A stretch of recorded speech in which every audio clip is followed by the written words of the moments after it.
years of experience in the field and in counseling in general, but tonight we're here to talk about specific areas of counseling. And I know that some of you have interest in specializing when you leave our program, and I think you'll get some of your thoughts answered about that, some of your questions answered. We have Dr. Karen Pruitt is going to moderate for us today to make sure that we stay on track here, because a lot of you do have class after this, so do not go home, right? And go to your classes after that. So this is the Professional Development Academy.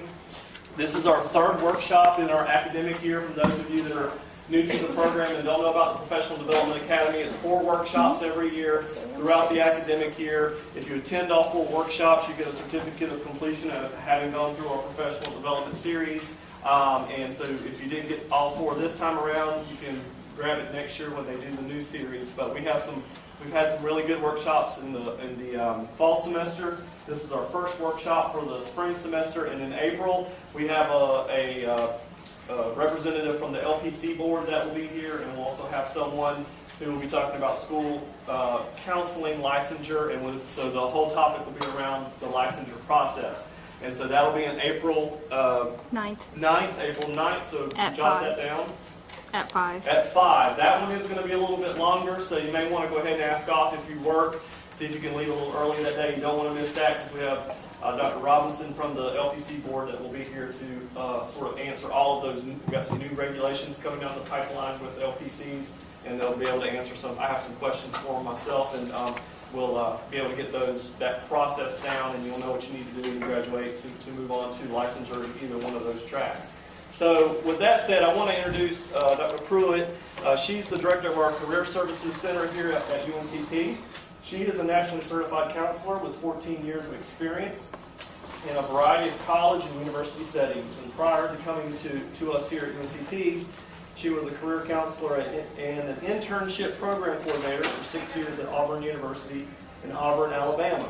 In 2011, she obtained her PhD in Higher Education Administration from Auburn. In addition, she holds a Master's of Education degree in Community Agency Counseling from Auburn and a degree of Science, degree in Psychology and Business Administration from Berry College in Rome, Georgia. So I'm going to turn it over to you. Thanks. I'm glad to be here today, although whenever you said degree in Science, I thought you had the wrong one. Because that's definitely not my bio. But yes, I do have a Bachelor's of Psychology degree. So. Anyway, we will keep moving because we are running a little bit behind. What I want to do is introduce the panel. I'll read their bios, and then each individual will have an opportunity to tell you a little bit about what they do, what their experiences are, and then we can ask questions at the end. Okay? So, the first person I'll introduce is Michael Pratt. Michael graduated with a BA in Psychology from Appalachian State University and an MSW from Ashford University. Michael also holds an MA in Counseling and an MA in Professional Counseling from Liberty University. He worked at Sandhills Mental Health for 6 years before going into private practice. He currently works for Southeastern Health as clinical supervisor at Southeastern Recovery Alternatives. Dr. George Small. Dr. George Small received his PhD in Educational Leadership in 2006 from University. He received his Master of Arts in Education and Counseling Education from Alfred University in 1995. Dr. Small is a member of the NC School Counseling Association, the American School Counselor Association, and the National Education Association. He currently works as a school counselor at Fort Bragg Schools and has been counseling there for nearly 20 years. Dr. Small is a licensed school counselor in North Carolina and for the Department of Defense Education Activity.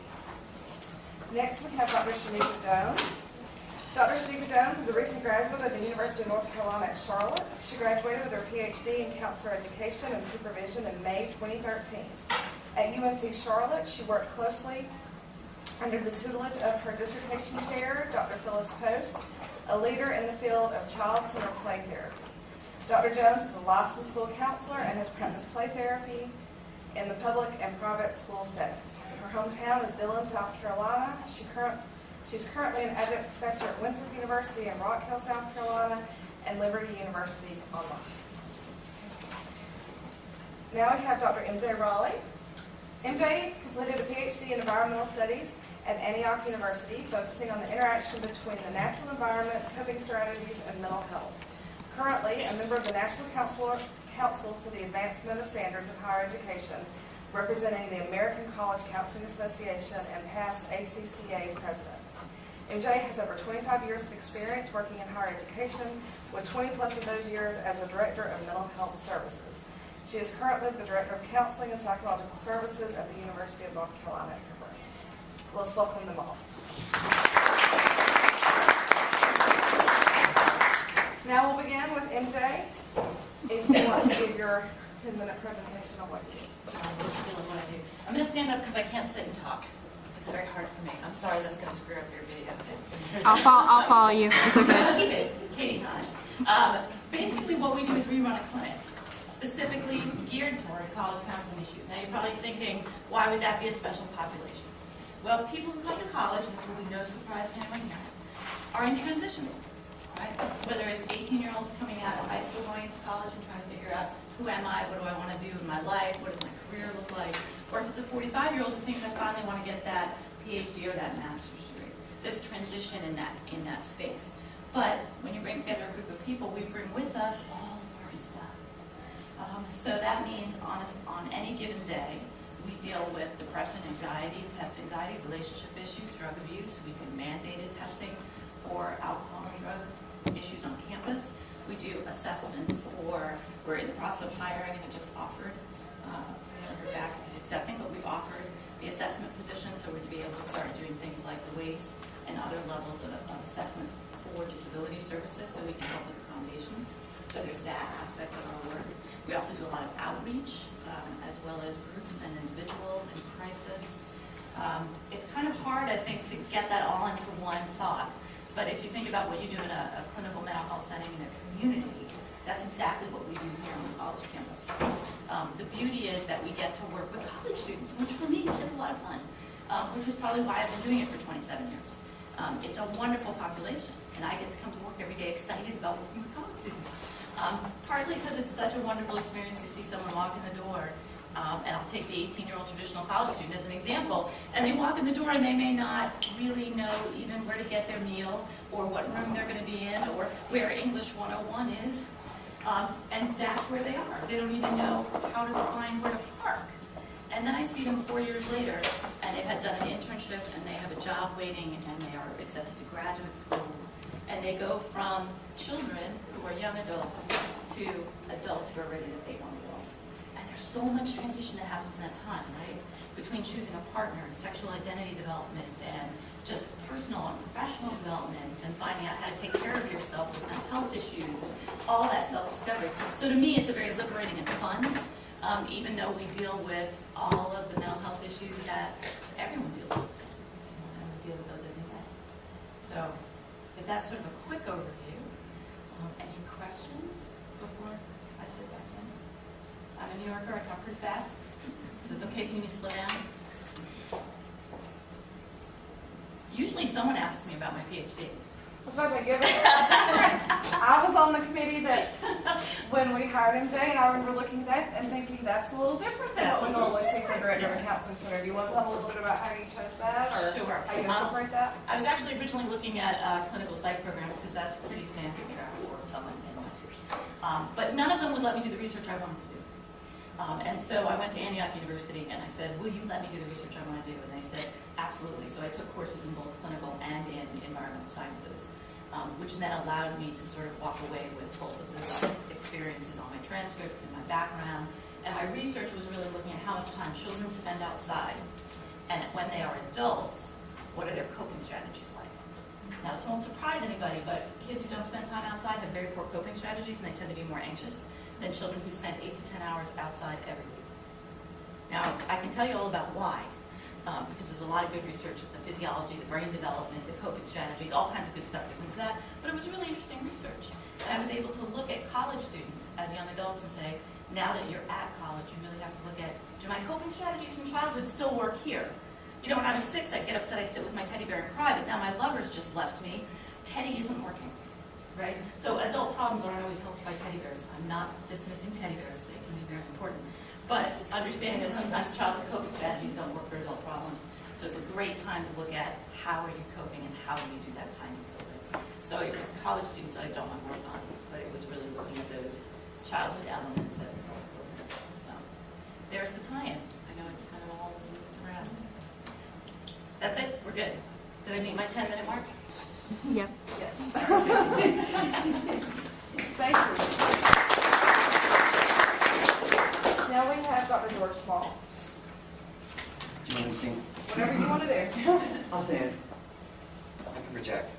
I'm a schools guidance counselor. I did my career in reverse.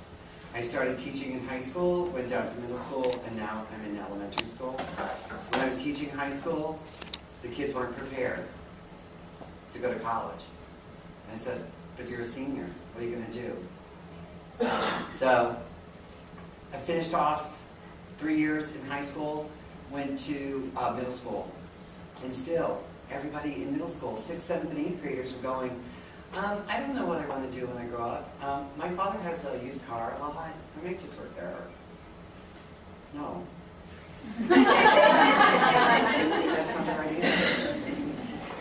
So then I went down to elementary school, and I was a 5th grade teacher up until '95, and went back to graduate school and got my master's degree in school counseling, and became a schools guidance counselor for Fulbright schools. And I have worked in middle and elementary school over the last 19 years. The biggest thing, of course, is the American School Counseling Association model. So you're here, those of you who are here, are school counselors or mental health counselors, possibly someday, okay? If you're a school counselor, get this, order it, register the book, right down here.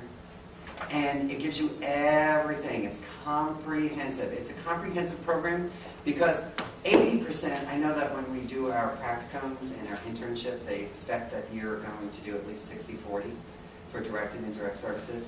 Well, about 80% is going to be direct. You're with children from the time your legs get out of your car until they get back inside. I was driving here. I only left school today at 4:05 because I had several students that got left by parents. You know, they ran into traffic and I couldn't get off. My youngest one was in the doctor's office. So you are their connection to the outside world. So you can't leave them, otherwise they'll feel deserted. So I stayed with the child till 5 minutes after 4 when the parent could finally get there. And I've been at school since 7:15 this morning. So 80% of my day is direct services. There's very little that I'm not with students. Counseling does not take place in an office. Counseling is in the hallway. If you hear that scream, you're running to wherever that scream is. Could be a child stuck in the bathroom. Then they're traumatized by that. I'll never go again. I promise. And so there's a lot to do in school counseling. Those of you who are dedicated to school counseling, I also hope that you've had some kind of teaching experience. Because as a comprehensive school counseling program, you have to create a lesson plan. And you have to stand in front of 25 children who look up to you to always say the right things. And when you're talking about character education, and you say, well, fair and equal are not always the same. Think about it when you're out with your friends drinking. I mean, when you share a cookie with your best friend, you have to break it in half. You're not always picking up the tab. I mean, that you have to ask mom for another cookie. Okay.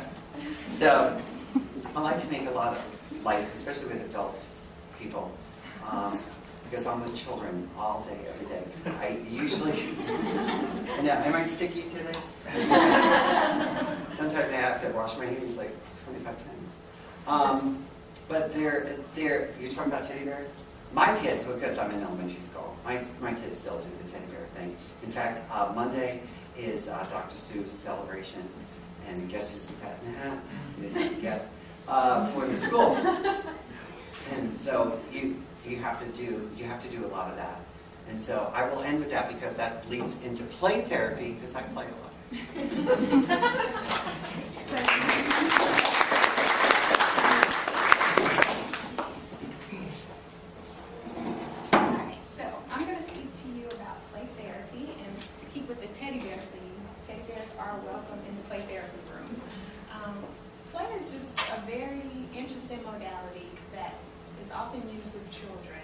sometimes it's used in school settings, other times it's used in different clinical settings in the community.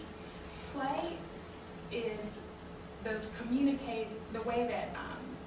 play is the way that children communicate.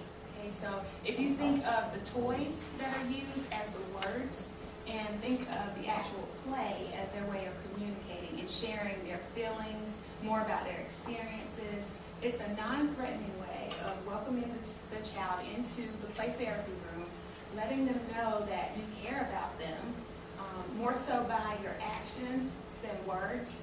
Words are not used too often in the play therapy room except to track students. And what tracking is simply if the student picks up a teddy bear and hugs it, I may say, you really like that teddy bear, or that teddy bear means a lot to you. So just tracking what the child does and letting them know that we're there for them and care about them. I'll give an example of a story that was told to me when I had my first play therapy class. My instructor told me about a young 3-year-old girl who came into the play therapy room, and most play therapy rooms will have a sink and running water in there. That's ideal, but this one did have that. So the 3-year-old girl, every time she would come in for her session, she would turn the water on and stand in front of the water and cry.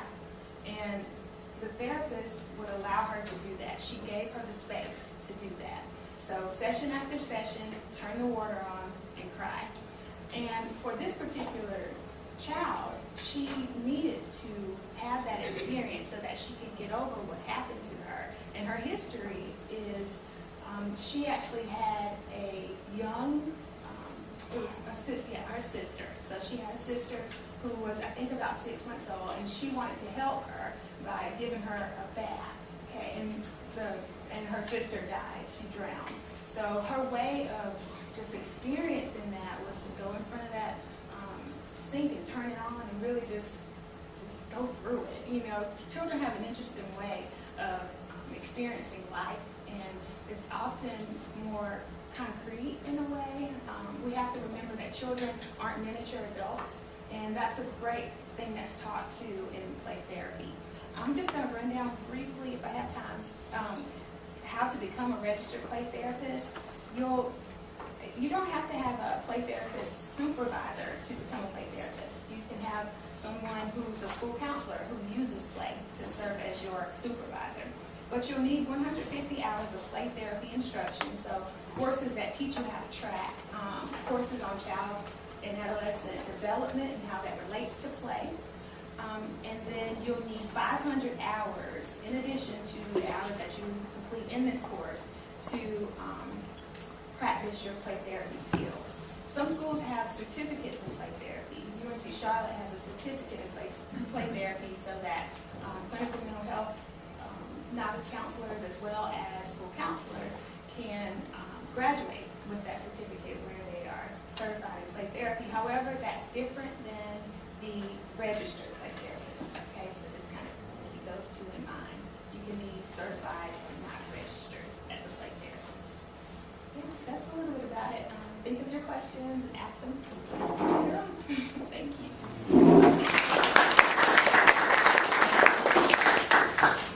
I'm on the stand so people can see me. Time of the day I get to shadow over somebody else. I'm Michael Trout. I am the clinical supervisor for Recovery Alternatives in Lumberton, which is an affiliate of Southeastern Health. I'm a licensed clinical addiction specialist. As my bio said, I had worked for mental health for a few years as a mental health therapist. I have a degree in social work as well as in counseling, and I went on to get a professional counseling degree, master's. I found that my mental health experience has served me better as a substance abuse counselor than just for substance abuse, because a large component of substance abuse counseling is mental health counseling. Granted, the most evidence-based processes for substance abuse is with group counseling, because of the interaction among peers and the willingness to disclose, you use group therapies. But for the assessment process to recognize underlying issues or coping skill losses, one of the biggest things is what they say addicts don't have coping skills. Well, I get high. That's coping. I drink. That's coping. But what was it that facilitated that? What pushed me to use that? What was it? Well, one of my master's thesis was on neurophysiology of addiction, so I could go into a long spiel of GABA proteins and neurotransmitters. But bottom line is my reward pathway, whether through genetics, anxiety and stress, or through reward association, has associated at some point in my life that a chemical works to feel good just as much as a mommy's hug. And I actually like the way the drugs make me feel, or not feel at all. Now, most addicts, in fact, in my few years, 197 years of doing this, I have encountered, I think, maybe 3 true alcoholics where I couldn't find any other reason except they like it. 7 DUIs later, they still like it. But our job as counselors in substance abuse is to hope to instill upon them the motivation to change. De Clemente's Stages of Change, I'm sure you've got to write a paper on that. I did. But when most of them come in, they're pre-contemplative. No addict comes looking for services. Nobody wakes up feeling good one day and says, oh, I think I'm going to get treatment. Something external pushes them. DSS, probation, family getting ready to kick them out, loss of job, or they've hit this point and they, like say, the bottom. I don't believe in that bottom because the bottom is 6 foot under. But when it starts getting so close that you don't like it no more and you want to make a change, that pushes you. But then what was it that got you where you are? We incorporate a lot of rational emotive behavioral therapy techniques, cognitive behavioral therapy, identifying emotions and feelings and the thinking behind it, and hopefully changing a conditioned response to a stimuli, like Pavlov's dogs. We change that reaction to alcohol or drugs into something, another behavior that's more positive, rewarding. 12-step process is one of the bigger things that we work with because they have a group environment, they have supports of the same addict. It's like the more addicts that talk to each other in recovery can keep another addict from using, or help keep another addict from using again. And we try to do some play therapy, but the games we play are not with teddy bears. Only teddy bears I remember were the bumper stickers at Grateful Dead shows. Okay, I got a few people that's been there. And one of the things that motivated my decision into substance abuse while I was doing mental health, I was encountering a lot of dual diagnosis, comorbidity, depression, alcohol, depression, marijuana, and having several years experience myself as an addict, I thought, hey, maybe I can do something with the evil that I've done to myself and others and be able to help others possibly not do as bad as I did. That was my ego driving me, but in the end, it's the reward of being able to work with others and understand where they're coming from. I'm not telling y'all to go out and drink a keg tonight and decide you're going to be a substance abuse counselor. I think I'll go do what the ball guy did. Not what I'm pushing for. But we do encompass both the mental health fields and the substance abuse. Both education levels, both concepts and ideologies need to be more of a blend, not a separate track. And the movement is more toward that now than it was before. But as for substance abuse, a larger amount of that education needs to be mental health therapies, modalities, understanding approaches, theoretical and evidence-based. And I'm running out of half the stuff that I thought of on the way down here because I didn't park close. Short term is still shot after all these years. First thing to go. Then, it's also stunts your growth. Drug use does stunt your growth. Trust me. I was like, yeah, but no, it's an interesting field. It's fun. It's never boring. I'm going to promise you that. If ever you want a job where people will look you most steadily in the face, serious as ever, crying and lie through every syllable, that's what you get. And you know it, and you learn to recognize it. And then you get to actually help them come and become honest, not just truthful, but to find that sincere honesty, to work toward the goals that they set forth. The goal of quitting, that's not the goal. You quit every time you run out. The goal is to not have to pick up again, and all those reasons that I have told myself why I'm using aren't reality. This is reality, and this is where I got to live. And did I use my 10 minutes? Yes. Sweet.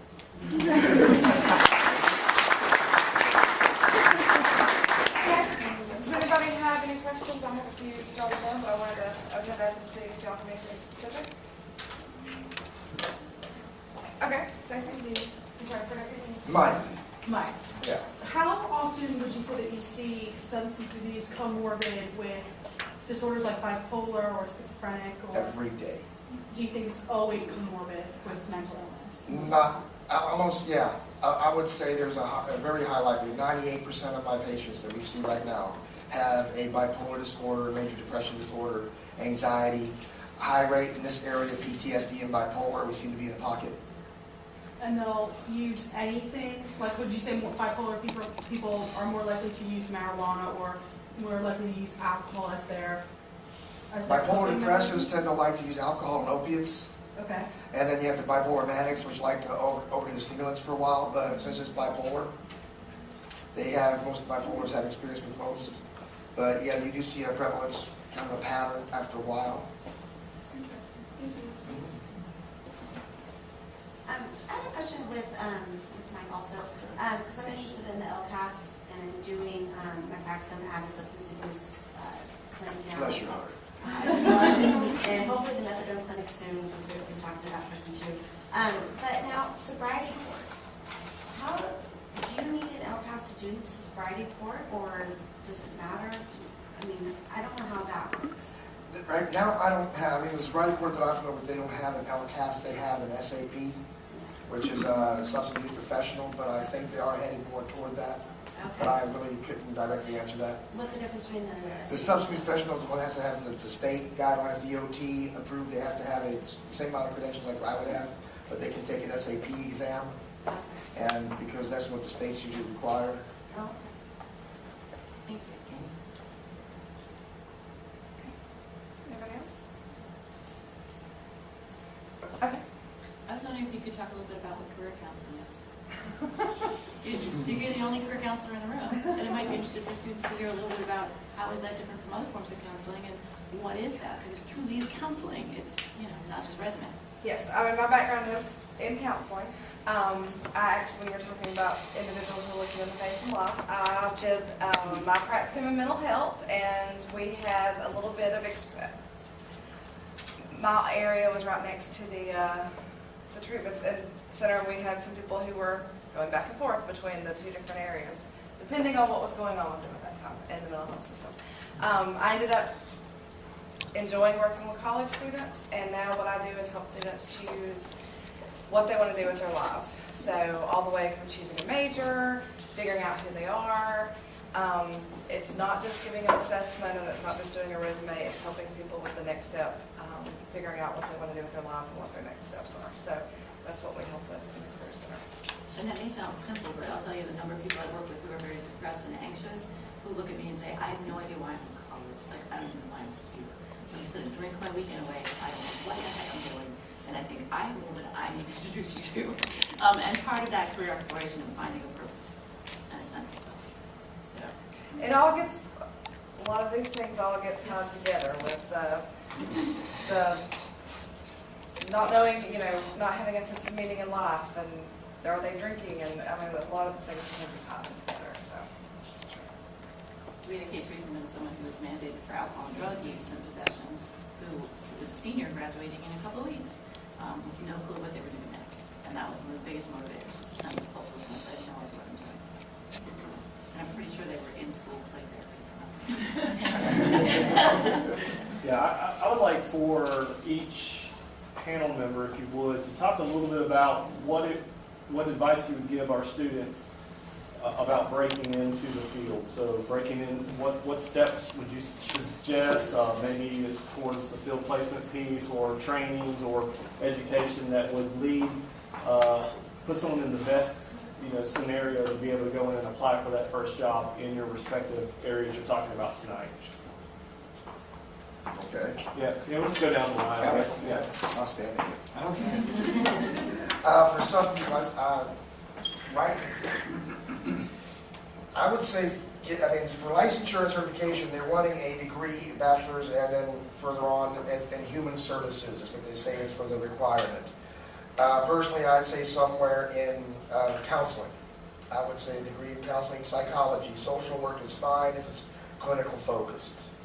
The mental health component is a very strong component to do with the diagnosis dynamics The modality is a very strong component of the substance use. The substance use certification program focuses a lot on that, identifying the issues in psychology and then with addiction. So that would be the kind of the groundwork that I would lay and recommend. The testing for that licensure is not an easy exam.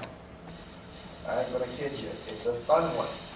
They're going to ask you one of these beautiful little vignettes, pop them out left and right, and you get to decide the best of 3, and 2 of those are really, really right, and the other one's better. So, yeah, it's like knowing your mental health, knowing community resources, another thing. So you have a very strong social work component as well. That would be kind of things that I would do if I was doing an internship and I had to do so many hours. I would right now probably volunteer at a social services type agency or probably even DSS to be comfortable with that, and then at a mental health agency which does substance abuse and mental health issues. And personally, me, I don't see a differentiation. They still do on paper. To me, addiction is a disease of the brain, which is a mental health issue. But they still have to have that split. So that's the kind of, and that's the mentality I would probably develop while going after that there is not a difference, that this is a mental disease, and then keep on that track. You want me to sing? Sure.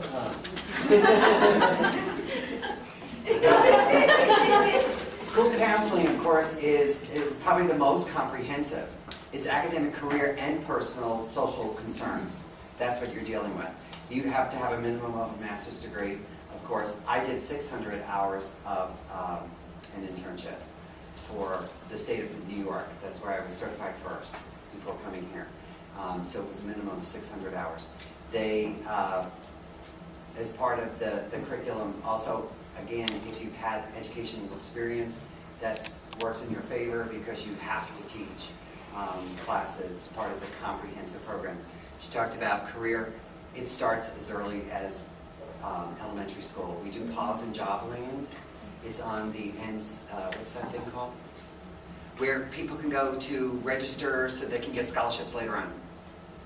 NC something. CFNC, who said it? You get a prize. I wish I had something to give you one water.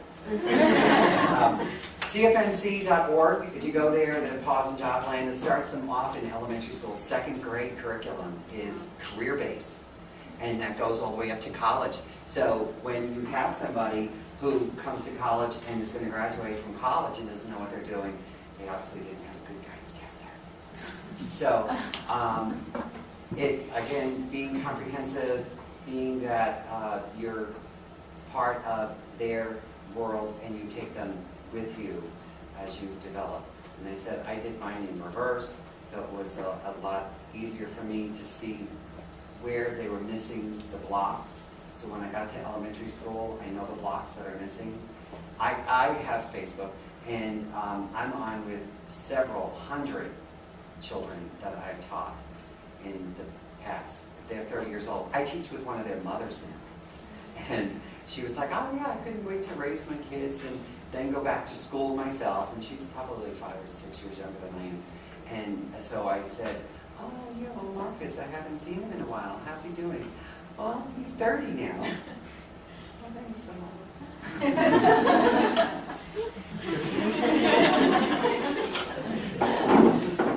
To tie in with 30, today's my 30th birthday.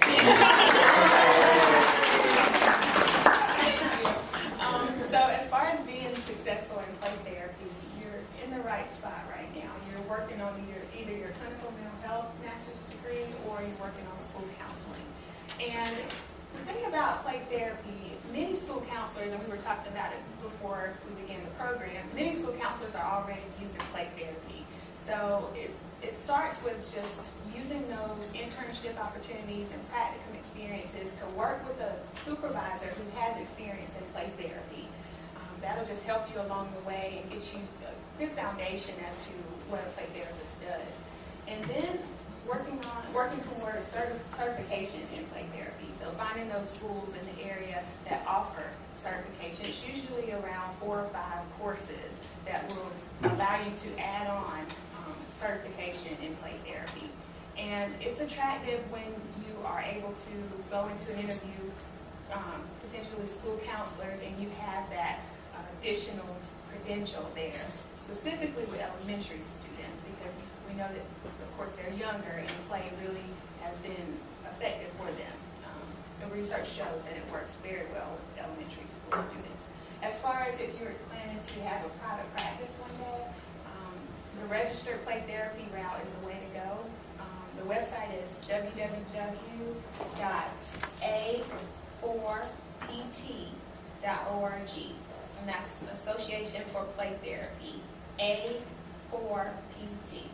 And that just walks you through, it's a user-friendly website. It walks you through what it takes to become registered as a play therapist. One more thing before you Sure, go. go ahead. Sorry. Statistics that you thought you'd never use again, you know, that class. I disaggregate data every day. Annual testing is coming up. That's another big thing. So, and the school counseling program is a database-driven program, so you will use your statistics class more than you thought you would after that one semester. Now you do. Sorry. That's okay. Yes. Ours is pretty straightforward. I mean, clinical mental health requires a license. At least a master's is probably the bottom or minimal sort of certification that you'll take within our clinic. Usually PhD, the terminal degree is what's required. Now, the beauty of it is that we have in our site a sexual assault advocate who specializes in trauma and victims. We have someone who works in AOD. We have someone who works in assessment. We have someone who does outreach and works in biofeedback. I mean, so within our grouping, you walk in with a specialty and you use it within our field, within the college field.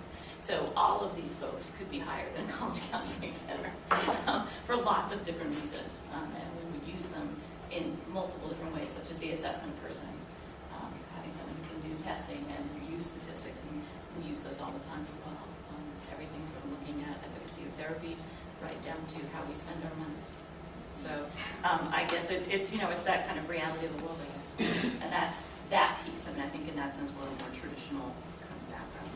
And so LPCs, supervisory licenses, LMHCs, those kinds of things. Does that answer the question, Mark? Yes. Sorry. Okay, we have one in the back. We'll stand up and go way back here. It kind of goes hand in hand with Dr. Curran and Jay.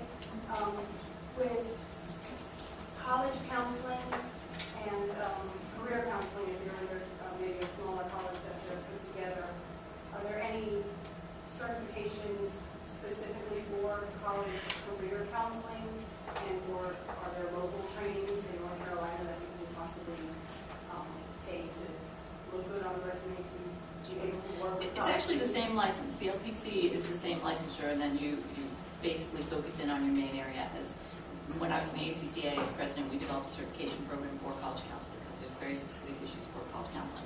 And it's the same thing with career. They have whole classes and theories that are just career, but it's still an LPC. But in terms of like college career, I've never heard of a specialty just within that. No, there were some. There's professional organizations. Yes, within professional organizations, like there's one that just does career counseling or for online counseling, because that has become such, online career counseling, I should say, because that has become such an issue in the college environment. That's something I've looked at getting for working with students who are only taking online courses or not close by. So there are some things you can do depending on the environment that you're in. The student population that you would work with would probably be what I would say. I worked at 2 separate schools that were counseling and career together, so basically whatever was wrong was what I dealt with. And then went on to Auburn to do just career counseling. There I did some research with veterans, which is part of, I think, the reason I ended up here, because of the veteran population, and that was one of my research areas. So if there's a research area and a population, then I would do some stuff with that. But my background in, I'd worked in housing before I became a college counselor. So getting some experience working with college students in general would be a really good thing, because career is going to come up. They're here to choose a major. They're here to move on with their lives. So various offices on campus being involved with student organizations, that would help. And that's actually an older model, having career counseling in the same house. For the most most part, those are fairly separate. Yes, this was 14 years ago. It's a little while ago. So yes, it's good to separate them out. Yes. I guess this question would be the reference of Mike. Okay. And anybody else would like to chime in? This might be a left field question. Most states are like legalizing marijuana and other things. I'm wondering, like, how in your opinion, how would this impact like the mental health field?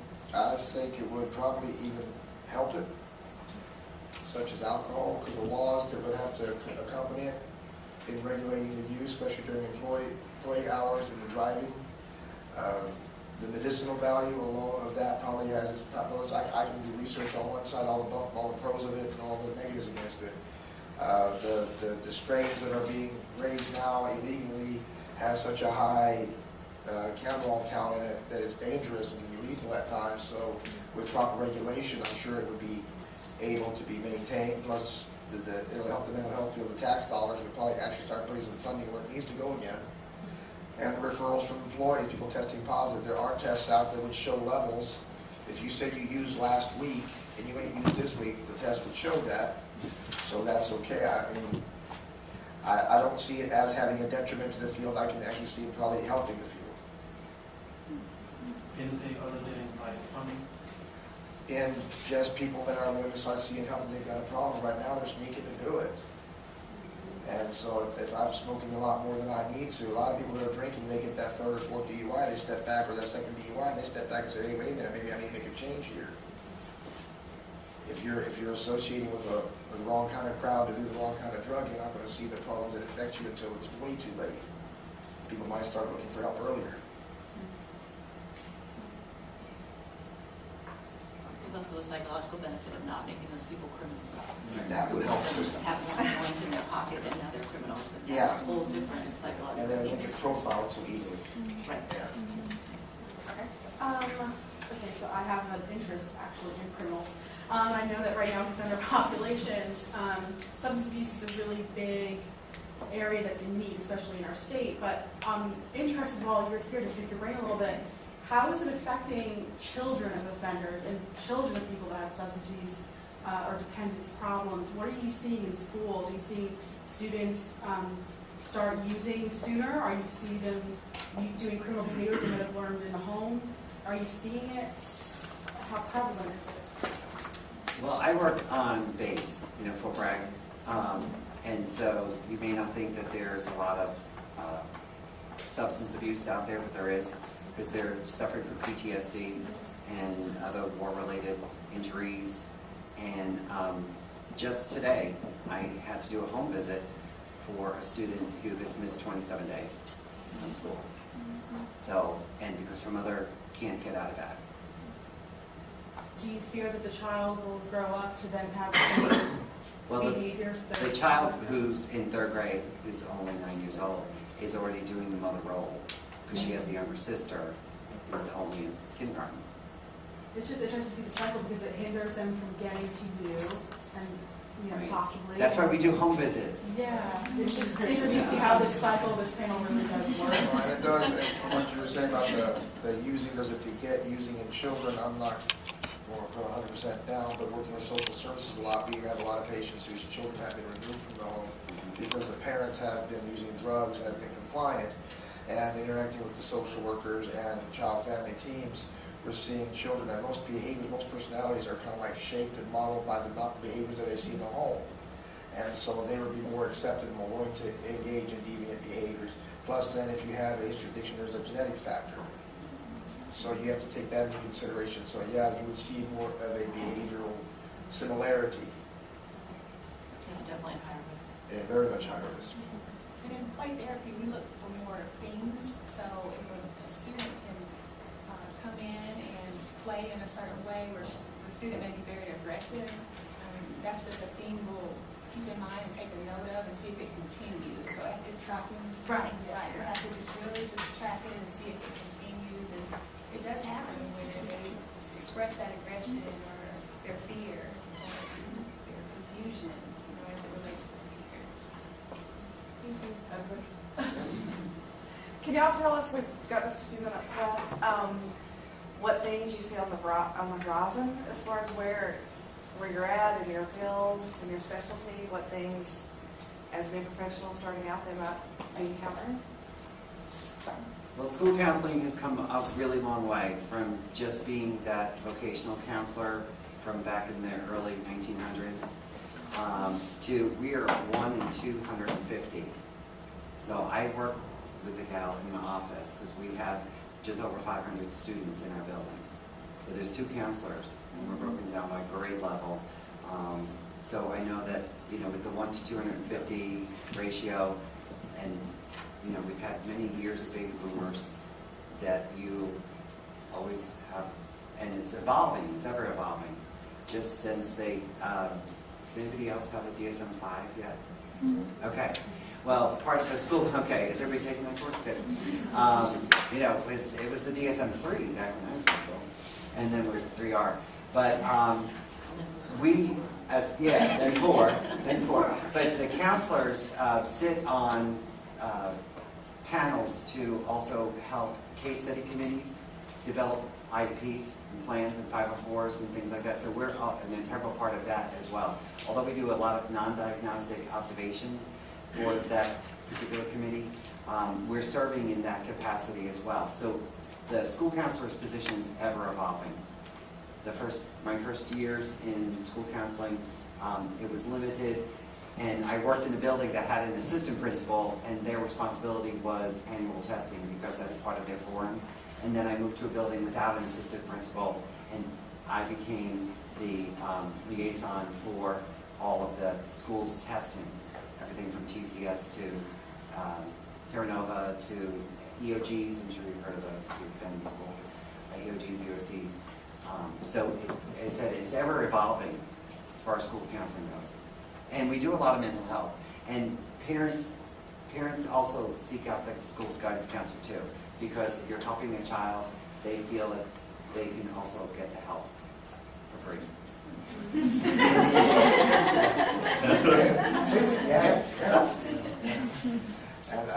And substance abuse has come actually quite a long way in a generally short period of time. When I first got interested in substance abuse a while back, it was a high school degree got you a counselor's position, CSAC certification with some continuing education, and now they've made the requirements more, I wouldn't say difficult, but more along the line with the other counseling professions. In fact, I see it right now passing them. The licensed addiction specialist is required. I mean, I think we got to now 6,000 hours of supervision to get it. And the educational components are all mental health based. Also, not too long ago, they passed parity, which means licensed addiction substance abuse can actually do the same kind of billing as the mental health billing and medical. It's all agreed with the insurance companies now, because they used to only have, you can only do this so much. Licensed addiction specialists can actually bill for almost everything except that a family therapist can bill for. So the billing part and the career expansion and the kind of different services that addiction specialists can provide is ever growing. That with the mental health field is going to be continually to grow. Downside is the state fundings for state facilities.